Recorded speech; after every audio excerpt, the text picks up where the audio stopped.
हुगली के धनियाखाली में सहकारिता समिति चुनाव को लेकर जोरदार हंगामा हो गया है। बीजेपी ने आरोप लगाया कि जब उनके कार्यकर्ता नामांकन जमा देने पहुंचे तो तृणमूल कांग्रेस के कार्यकर्ताओं ने उन्हें रोका, नामांकन पत्र छीन लिया गया। इसी दौरान दोनों दलों के कार्यकर्ताओं में जमकर मारपीट हुई। बीजेपी मंडल अध्यक्ष अमर मुर्मू घायल हो गए। घर लौटते वक्त भी उनके साथ मारपीट की गई और उन्हें अस्पताल में भर्ती कराया गया।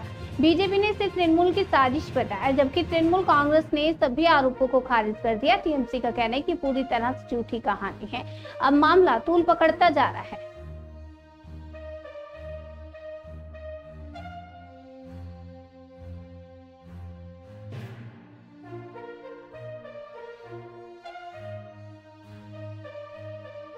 কি হয়েছে ঘটনাটা? আমাদের ধনেখালি ব্লকের বেলগুলি অঞ্চলের সমবায় নির্বাচন ছিল। সেখানে বিজেপির পক্ষ থেকে ওনার নমিনেশন জমা দিতে গিয়েছিলাম। ওখানে তৃণমূলের যে আকিলপুরের যে বুথে যে সমবায়ে নমিনেশন হচ্ছিল সেখানকার বুথ সভাপতি, তৃণমূলের উইনিং ক্যান্ডিডেট এবং একাধিক তৃণমূলের নেতারা আমাদের সবাইকে মারধর করে। ঘটনার প্রতিবাদ জানাতে গিয়ে আমাকে বুঝি লাথি ফাতিয়ে মারে। আমার ঘাড়ে প্রচুর যন্ত্রণা হচ্ছে। কি নাম আপনার? কি নাম? আমার নাম অমর মুর্মু। অমর মুর্মুর? অমর মুর্মু। অমর মুর্মুর? হ্যাঁ। ঘটনাটা আজকে আকিলপুর মণিবাঁকা আকিলপুর যে সমবায় সমিতি আছে সেই সমবায় সমিতির নির্বাচন ছিল। সেই নির্বাচনকে কেন্দ্র করে সমবায় সমিতি নির্বাচনের ফর্ম তোলার ডেট ছিল এবং জমা দেওয়ার ডেট ছিল। তো আমাদের প্রশাসনিক তরফ থেকে সে খবরটা দিয়েছিল আমার মণ্ডল সভাপতি অমর মুর্মুকে। এবার সেই হিসেবে তার কার্যকর্তা এবং সঙ্গে আমিও গেছিলাম যে ফর্ম তোলা হবে, আমরাও নমিনেশন ফাইল করব। তো এই মতো অবস্থায় আমাদের উপরে যখন আমরা উঠেছি আমাদের উপরে বেধড়া খেলাধুলি করে মারধর করার পর আমরা সব চলে আসি, যে যার বাড়ি চলে আসি।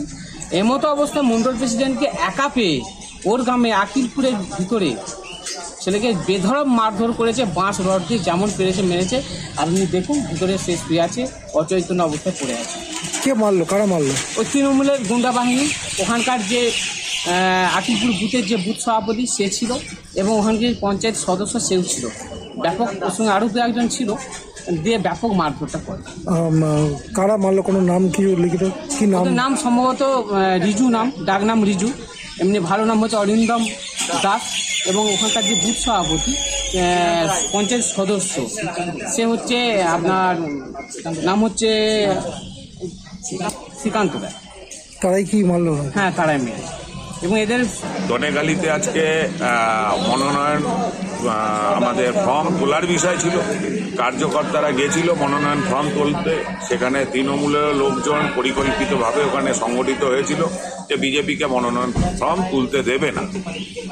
তো যেটা আর কি এই তৃণমূল শাসনে হচ্ছে, মুখ্যমন্ত্রীর শাসনে যেটা হচ্ছে প্রতিনিয়ত বিরোধীদের কণ্ঠরোধ করা, সেই প্রক্রিয়ায় ধনেখালিতে চলেছে।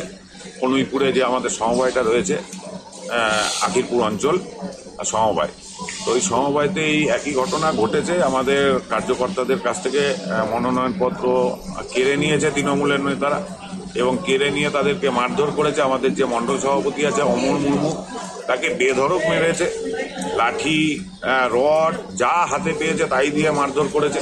তা ওখানে আমাদের কার্যকর্তা ছিল, স্বপন সাঁতরা ছিল, তাকেও মারধর করেছে। কিন্তু ওই অবস্থায় অমর মুর্মুকে ওখান থেকে রিকভারি করেছে এবং রিকভারি করে আজকে এই মুহূর্তে চুঁচুড়া সদর হাসপাতালে নিয়ে আসা হয়েছে।